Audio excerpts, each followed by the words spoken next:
Halo, perkenalkan kami dari kelompok 14 akan mempresentasikan video tutorial penggunaan Arlopa.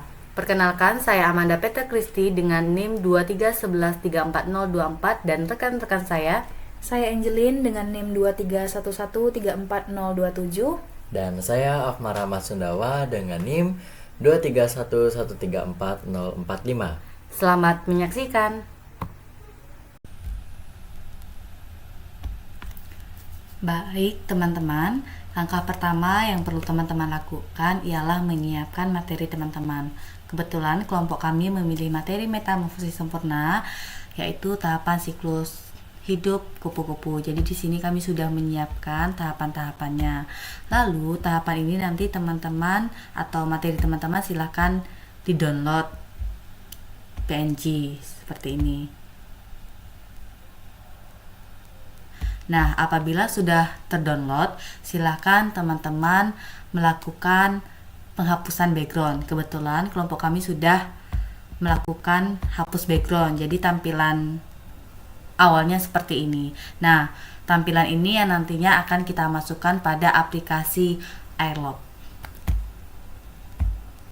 Nah, baik teman-teman, karena sekarang kita akan belajar mengenai Arlopa gitu ya. Sekarang teman-teman bisa memasuki website Arlopa, yaitu arlopa.com gitu ya. Nah, nanti tampilannya akan seperti ini gitu ya. Dan nanti langsung saja teman-teman klik yang Arlopa Studio. Dan jangan lupa juga untuk teman-teman melakukan sign in atau login gitu ya teman-teman. Karena kami sudah mempunyai akun, jadi kami memilih untuk login. Nah, tampilannya ini akan seperti ini. Di sebelah kiri ini ada fitur-fitur seperti My Experience, Model, Theme, Analytics, and Tutorial gitu ya teman-teman. Nah, di bagian yang tutorial ini sebenarnya ada video tutorial yang udah disajikan oleh developer gitu ya teman-teman.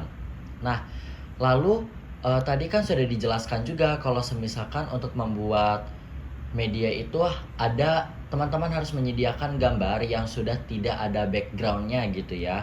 Nah, contohnya seperti ini, kami menggunakan siklus hidup si kupu-kupu gitu ya. Jadi backgroundnya sudah dihilangkan ya teman-teman tampilannya. Nah, selanjutnya kita klik yang create new experience. Nah, ada beberapa seperti image tracking, surface tracking, location based AR dan sebagainya. Kami menyarankan untuk menggunakan yang surface tracking, lalu klik yang bagian apps-nya. Habis itu karena tadi bentuknya itu dalam bentuk gambar, jadi sekarang kita choose type-nya adalah gambar. Nah, teman-teman bisa memasukkan gambar tersebut ya. Nah, kita bisa tunggu sampai 100%, lalu kita bisa klik bagian next. Nah, setelah muncul, nanti teman-teman bisa tuh mengatur bagaimana posisinya dan sebagainya. Nah, di sini kita atau tim kami akan mengatur supaya posisinya nggak terlalu jauh gitu ya teman-teman. Lalu terkait dengan rotasinya, kok nggak bisa menghadap atau kok rotasinya miring gitu ya. Nah, di sini teman-teman juga bisa klik di bagian rotasi gitu ya di sebelah yang position tadi. Nah, kami mengarahkan si gambar ini supaya terkesan menghadap ke kami juga gitu ya, seperti kita sedang bercermin gitu. Nah, di sebelah kiri teman-teman itu kan ada yang namanya objek tuh. Nah, di bawahnya ada yang tulisan aset. Itu bagian-bagian teman-teman untuk menambahkan media-media lainnya gitu ya. Di sana ada model, lalu ada portal, ada image, video, audio, teks, dan annotation. Nah, di sini kita menggunakan annotation. Annotation ini berguna untuk apa? Annotation ini berguna untuk menambahkan catatan-catatan teman-teman. Catatan-catatan itu bisa berupa catatan materi, lalu misalkan ada informasi-informasi tambahan dan sebagainya gitu ya. Teman-teman bisa melakukan atau menambahkan catatan-catatan tersebut sesuai dengan materi teman-teman tentunya gitu ya. Di sini kita akan menambahkan catatan tersebut sesuai dengan materi kita. Misalkan kita menulis bagian telur kupu-kupu itu apa dan sebagainya gitu ya. Teman-teman bisa menyesuaikan gitu kan dengan materi yang teman-teman punya. Nah, teman-teman juga bisa menambahkan annotation ini sampai selesai gitu ya, sampai semua materinya sudah terpenuhi. Begitu. Nah, teman-teman, kalau semisalkan teman-teman sudah menambahkan catatan annotation, jangan lupa untuk klik attach to model gitu ya, teman-teman. Oke, teman-teman, terkait dengan annotation ini sebenarnya fitur yang baik ya, teman-teman, untuk memberikan catatan-catatan supaya siswa juga kan bisa memahami materi dari teman-teman begitu ya. Baik, nah teman-teman, karena tadi kelompok kami itu sudah selesai memberikan catatan-catatan, lalu ada tuh di bawahnya judulnya Metamorfosis Sempurna Kupu-Kupu.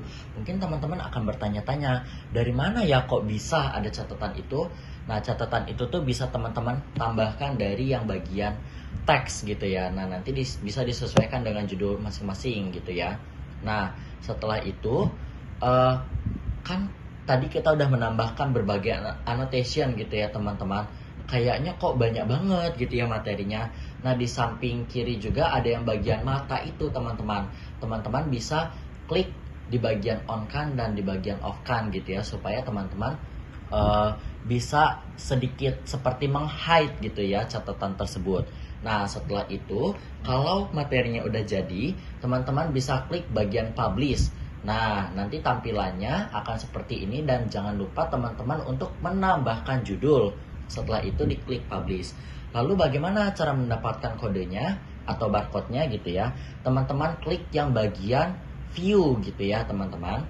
Nah, nanti di bagian view itu teman-teman akan mendapatkan barcode untuk di-scan gitu ya. Nah, di bagian yang scan the code gitu ya. Nah, di situ teman-teman harus mengklik mencoba agar apakah si barcode ini berfungsi dengan baik atau enggak gitu ya. Nah, begitu teman-teman. Mungkin sekian pembelajaran dari kami. Terima kasih.